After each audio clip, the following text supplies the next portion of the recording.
Hello students. तो आज हम लोग पढ़ेंगे numericals based on rotational motion. कल तक हम लोगों ने कुछ न्यूमेरिकल्स कंप्लीट किए थे, आज हम लोग आगे के न्यूमेरिकल्स कंटिन्यू करेंगे। तो हमारा पहला न्यूमेरिकल है आज का, a spherical water balloon is revolving at 60 RPM. थोड़ा इंपॉर्टेंट न्यूमेरिकल है ओके। ये थोड़ा सा टिपिकल न्यूमेरिकल है, इतना आसान मतलब जल्दी नहीं आता है, लेकिन कंसेप्ट एक बार ध्यान में आ गया तो सॉल्व हो जाएगा। 60 आरपीएम पे रोटेट कर रहे हैं, यानी उसकी ओरिजिनल फ्रीक्वेंसी 60 आरपीएम दी हुई है, दैट इज 1 हर्ट्ज। ठीक है। In course of time 48.8% of its water leaks out, है ना। उसमें से इतना परसेंट पानी बाहर आ गया, मतलब जो नया मास है वो 1 माइनस 48.8 बाई 100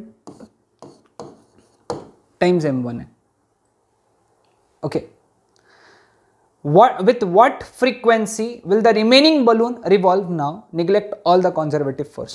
पहले इसको अगर सॉल्व करेंगे हम लोग तो इसको लिखेंगे हम लोग 1 माइनस 488 बाई 1000 m1। तो therefore m2 is equal to 512 by 1000 m1। नया फ्रीक्वेंसी n2 निकालना है। ओके जब एक फ्रीक्वेंसी दी जाए और दूसरी फ्रीक्वेंसी निकालना है और कुछ चेंजेस हो रहे किसी में, तो समझ लेना 99.9% प्रॉब्लम है law of conservation of angular momentum का। I1 omega 1 is equal to I2 omega 2, ये फॉर्मूला यूज होने वाला है, समझ लेना अपन ने। Okay so now m2 is this much times m1, है ना, यहाँ पे दिया हुआ है m2 is this much time m1, but m is equal to density into volume, mass is equal to density into volume. तो m1 upon m2 is equal to rho v1 upon rho v2, मतलब v1 by v2। ठीक है, लिख लिया सभी ने?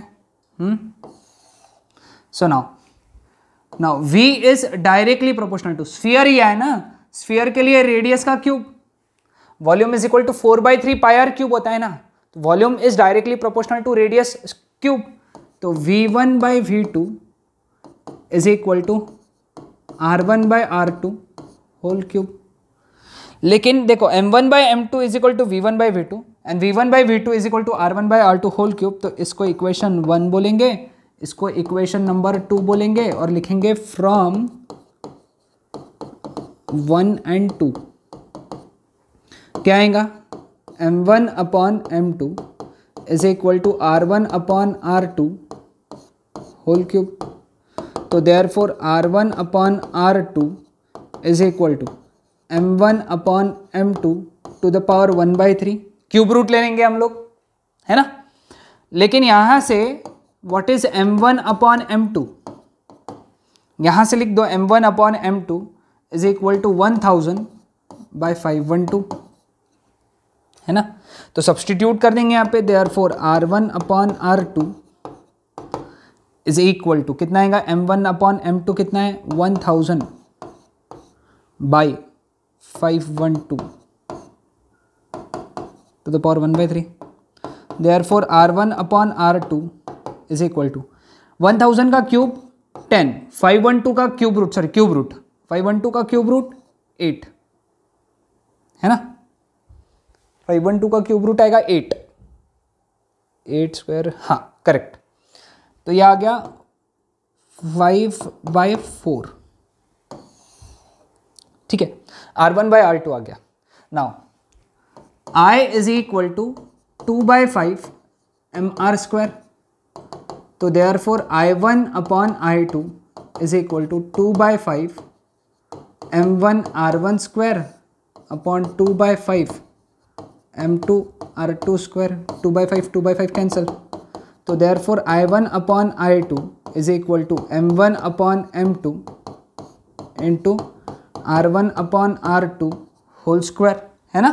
m1 upon m2 लिखा और इधर लिखा r1 upon r2 whole square.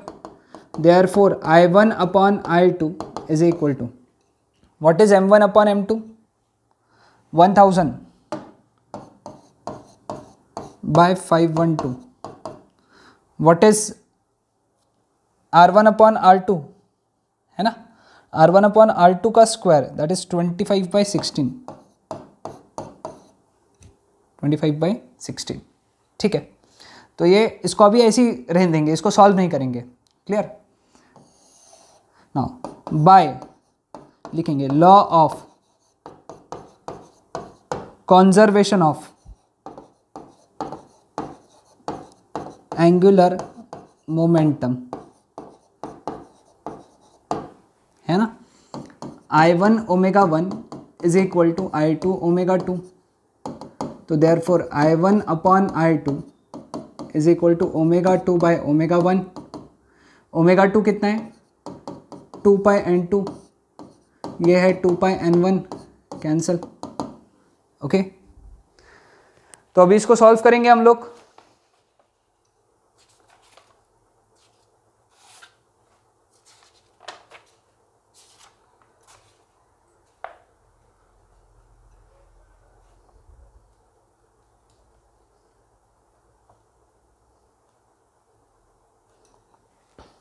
कितना आ जाएगा यहाँ पे सॉल्व करने के लिए, वैल्यूज डालना है हम लोगों को वहाँ पे, है ना।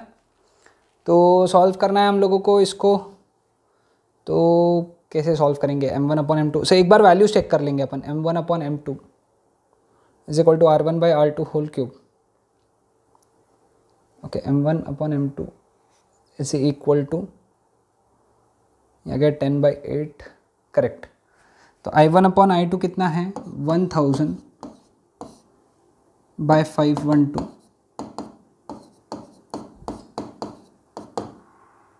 n2 निकालना है, n1 1 है। Okay, therefore n2 is equal to, ये हो गया 25,000 अपॉन 16 2 32 3, 16 1 16 प्लस 3 19, 1 कैरी, 16 5 80 81। अब इसको लॉग से सॉल्व कर लो, है ना, लॉग से सॉल्व करेंगे। यहाँ पे हटा देता हूँ मैं।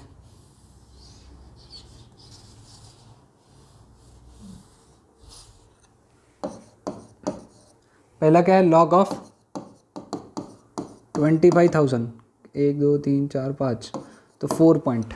ओके, क्या आएगा इसका लॉग 25 का 0 0 में 3979, फिर लॉग ऑफ 8192, 3 पॉइंट। ओके, 81992,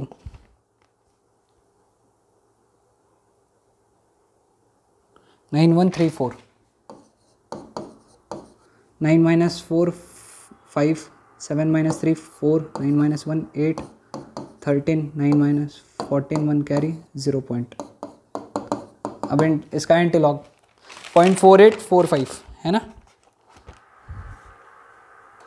0.48 का 4 और 5 में मेन डिफरेंस 3052, 3.052। तो therefore n2 is equal to 3.052 hertz. अगर आरपीएम में कन्वर्ट करना है तो मल्टीप्लाई बाय 60 से मल्टीप्लाई करके आरपीएम में कन्वर्ट कर सकते हो। ओके, बड़ा प्रॉब्लम था लेकिन ठीक है, कैलकुलेशन, क्योंकि बहुत सारा कैलकुलेशन वाला पार्ट है और वैल्यू सब्सटीट्यूट ही करना है ना। Okay, so next, a ceiling fan has moment of inertia 2 kg/m², यानी उसका मोमेंट ऑफ इनर्शिया दिया हुआ है 2 kg/m²। It attains a maximum frequency of 60 RPM.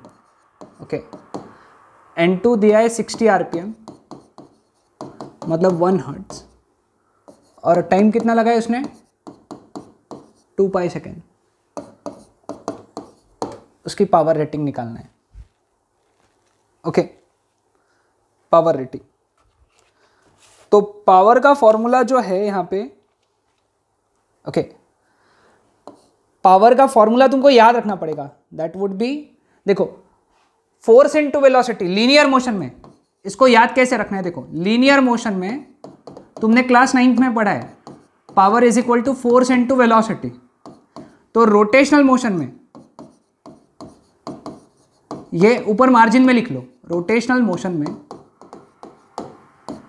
Power is equal to force के जगह टॉर्क, वेलोसिटी के जगह angular velocity, torque into angular velocity, इसको n ही लिखेंगे हम लोग।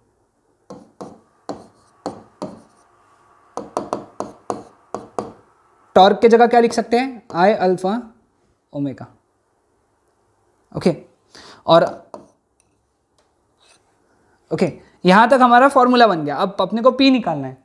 अब आई डायरेक्टली दिया हुआ है, अल्फा कितना है, अल्फा इज 0 से पकड़ेंगे, रेस्ट से 60 आरपीएम बन रहा है ना, तो it is omega 2 minus omega 1 by T. तो ओमेगा 2 कितना आएगा यहाँ पे, 2 पाई एंड 2 माइनस 2 पाई, ओमेगा 1 तो 0 है तो माइनस 0 बाई टी यानी 2 पाई। तो alpha is equal to 2 pi cancel हो गया, तो n2, इसको n2 ही लिख दो, n2 is equal to 1 radian per second square. ये आ गया अल्फा, ठीक है।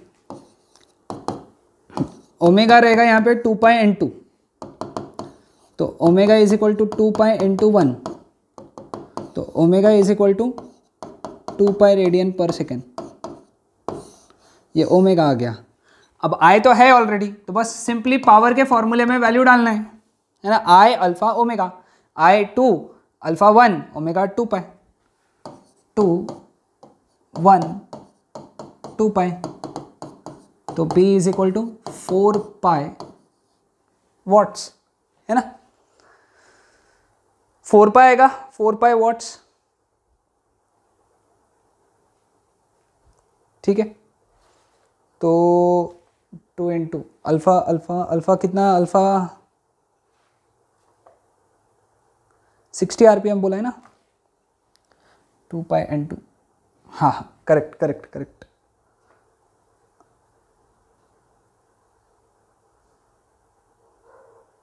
है ना, 2 पाई n का वैल्यू 60 आरपीएम है, तो 4 पाई आएगा, तो therefore power is equal to 12.56 watts,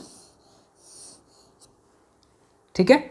ये फॉर्मूला याद रखना है सभी ने, ये 2 फॉर्मूलेस मार्जिन में वो लिख लेना है, ओके। तो चलो नेक्स्ट क्वेश्चन लिख लो, अभी बड़ा क्वेश्चन है ना, टाइम लगेगा, चलो लिख लो फटाक से। क्या बोला है, a flywheel is used to prepare earthenware pots is set into rotation at 100 RPM. वो जो तुमने देखा होगा, ये जो मटके बनते हैं, मटके के नीचे एक चक्का होता है, उसको बोलते हैं वो वाला फ्लाईव्हील, ओके। फ्लाईव्हील हम लोग क्या कंसीडर करते हैं, disc, okay.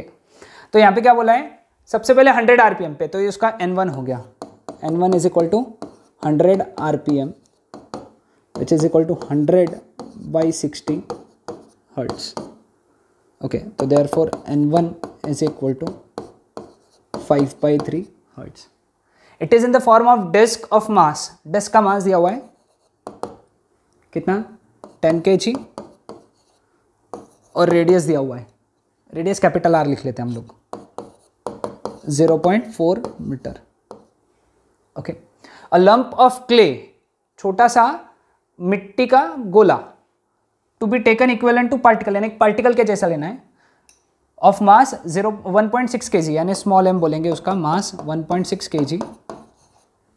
It falls on it and adheres यानी स्टिक, चिपक जाता है वो, at a distance x, find x if wheel now rotates at 80 RPM, 80 RPM यानी 80/60 हर्ट्ज, तो therefore N2 is equal to 4/3 hertz.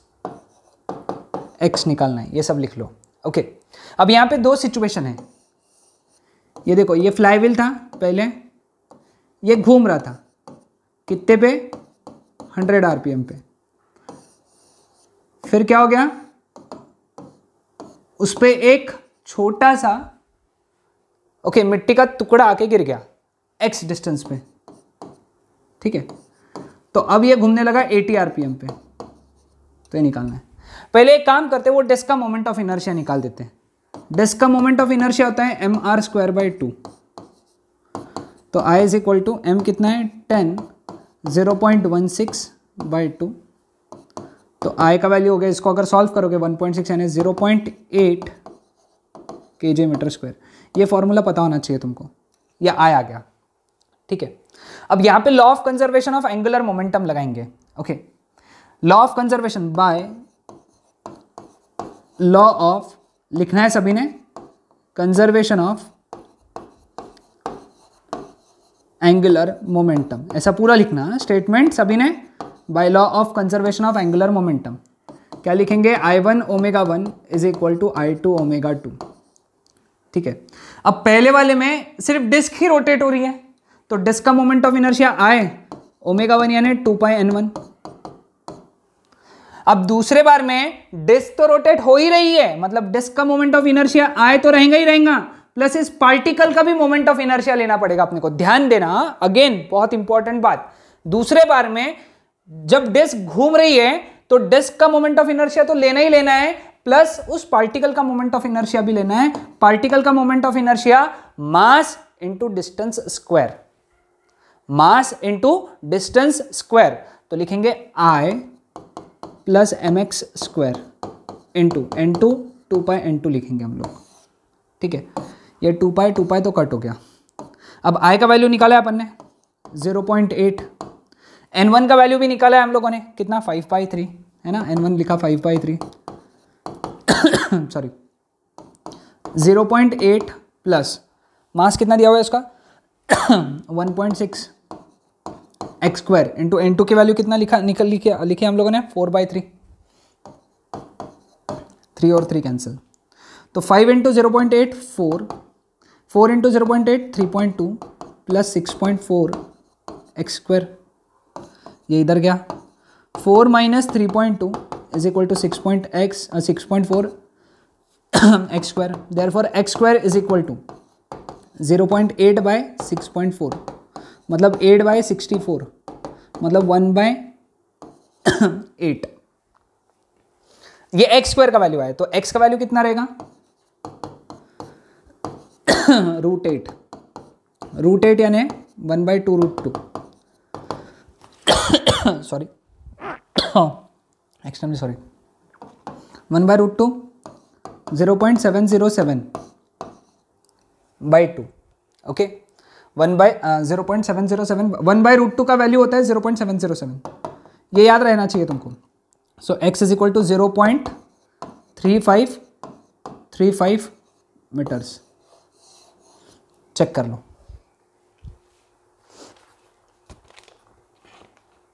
Okay, simple था, clear है। तो ये याद रखना है ये कंसेप्ट कि जब वो गिरा तो मोमेंट ऑफ इनर्शिया कितना हो गया, डिस्क का मोमेंट ऑफ इनर्शिया प्लस उस पार्टिकल का moment of inertia I plus mx square.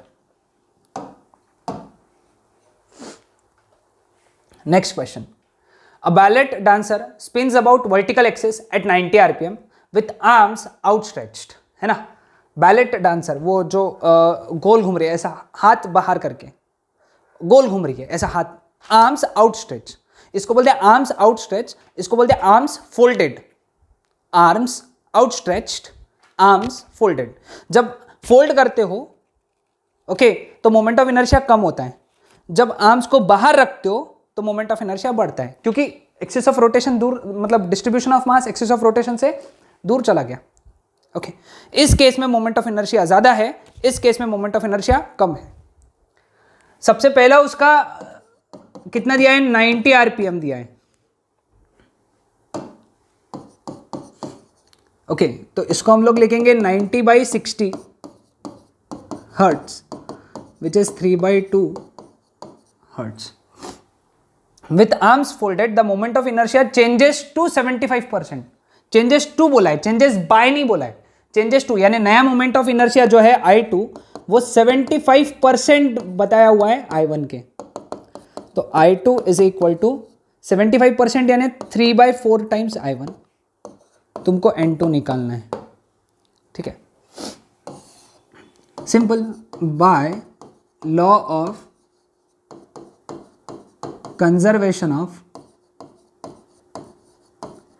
Angular momentum, है ना, by law of conservation of angular momentum I1 omega 1 is equal to I2 omega 2। I1 कितना है यहाँ पे, I1 नहीं मालूम है हमको, ओमेगा 1 कितना 2πn1, I2 कितना है 3/4 टाइम्स I1, ये देखो यहाँ पे 3/4 टाइम्स I1, ओमेगा 2 कितना है 2πn2, ये जो I1 कट हो गया, 2 पाई कट हो गया, तो therefore N2 is equal to 4/3 times N1, therefore N2 is equal to 4/3 times N1 कितना है 3/2, तो ये हो गया 2 हर्ट्ज। अब पहला ऑप्शन आरपीएम, पहला फ्रीक्वेंसी आरपीएम में था, तो फाइनल आंसर भी आरपीएम में ही लिखना है, तो therefore N2 is equal to 2 × 60 RPM, it is 120 RPM. Okay, simple, ध्यान में आया सबको? ओके,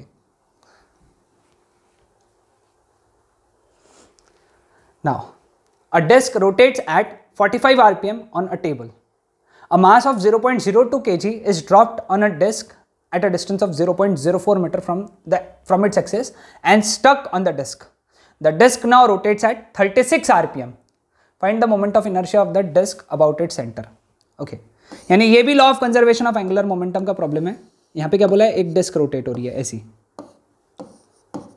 कितने आरपीएम से रोटेट हो रही है, 45 आरपीएम से रोटेट हो रही है, ठीक है। अब इसी डिस्क पे एक मास गिर गया, मास कितना था 0.02 kg का, कितने डिस्टेंस पे 0.04 मीटर पे। अब ये कितने आरपीएम से रोटेट होने लगी, 36 आरपीएम से। तुमको इस डिस्क का मोमेंट ऑफ इनर्शिया निकालना है आई। ओके, अभी मोमेंट ऑफ इनर्शिया कितना लेंगे, I1 के जगह लिखेंगे आई सिर्फ, क्योंकि यहाँ पे कुछ और नहीं है, मास नहीं है, सिर्फ डिस्क रोटेट हो रही है ना, यहाँ पे सिर्फ डिस्क रोटेट हो रही है, तो इसका मोमेंट ऑफ इनर्शिया आई। यहाँ पे डिस्क रोटेट हो रही है प्लस ये पार्टिकल भी रोटेट हो रहा है, तो आई प्लस mx², m ये लेंगे, x ये लेंगे, है ना। तो देखो आई निकालना है अपने को, तो m का वैल्यू कितना लेंगे हम लोग, 0.02 kg, x का वैल्यू 0.04 मीटर। अब एक काम करेंगे, बहुत छोटे छोटे वैल्यूज है ना, इसको सीजीएस में कन्वर्ट कर देंगे। तो इसको सीजीएस में लिखा तो 20 ग्राम्स हो गया, इसको सीजीएस में लिखा तो 4 सेंटीमीटर हो गया। तो हमारा फाइनल आंसर जो आई का आएगा वो किस में आएगा, सीजीएस में आएगा, तो उसको बाद में कन्वर्ट कर लेंगे अपन। N1 कितना है 45 आरपीएम, तो इसको लिखेंगे 45/60 हर्ट्ज। सॉल्व नहीं करेंगे, इसको ऐसे ही रहने देंगे। N2 कितना है 36 आरपीएम, तो इसको लेंगे 36/60 हर्ट्ज। तुम वो स्टेटमेंट लिखोगे bye law of conservation of angular momentum, जो अभी तक अपन लिखते हैं। क्या आएगा यहाँ पे, I1 ω1 is equal to I2 ω2, ठीक है, समझ में आया। अब I1 कितना है यहाँ पे, I ω1 कितना है 2πN1, I2 कितना है I प्लस mx², ω2 कितना है 2πN2, 2π कट, I N1 कितना है 45/60, ये है I प्लस 20 × 4², है ना, इंटू N2 कितना है 36/60, है ना। अभी किसके टेबल में है, 9 के, 9 5 9 4, तो ये हो गया 5I is equal to 4I plus 20 4 × 20 × 4², ये इधर चला गया, तो 5I minus 4I is I, 4 × 20 80, sorry ये देखो 4 क्यूब हो गया, 4 क्यूब यानी 64, तो ये हो गया 0812 ग्राम सेंटीमीटर स्क्वायर, ठीक है। अब इसको SI में कन्वर्ट कर लेना चाहिए, वैसे ये भी रखा तो गलत नहीं है, तो SI में कैसे कन्वर्ट करेंगे, तो I is equal to 1280 multiplied by 10⁻³ multiplied by 10⁻⁴, क्योंकि ग्राम का केजी में 10⁻³ सेंटीमीटर स्क्वायर का मीटर स्क्वायर में 10⁻⁴, समझे। पहले ग्राम का केजी में कन्वर्ट किया इसलिए लगाया 10⁻⁻3, फिर सेंटीमीटर स्क्वायर का मीटर स्क्वायर में कन्वर्ट किया फिर लगाया 10⁻⁴, तो therefore I is equal to, इसको सॉल्व किया तो 1.28 × 10⁻⁴ kg मीटर स्क्वायर। ये है आंसर। ओके, समझ में आया सबको? तो ये थे हमारे आज के प्रॉब्लम्स। बचे हुए प्रॉब्लम्स हम लोग कल के लेक्चर में कंप्लीट करेंगे और यहाँ पे टॉपिक भी कंप्लीट कर देंगे। Okay, that's it.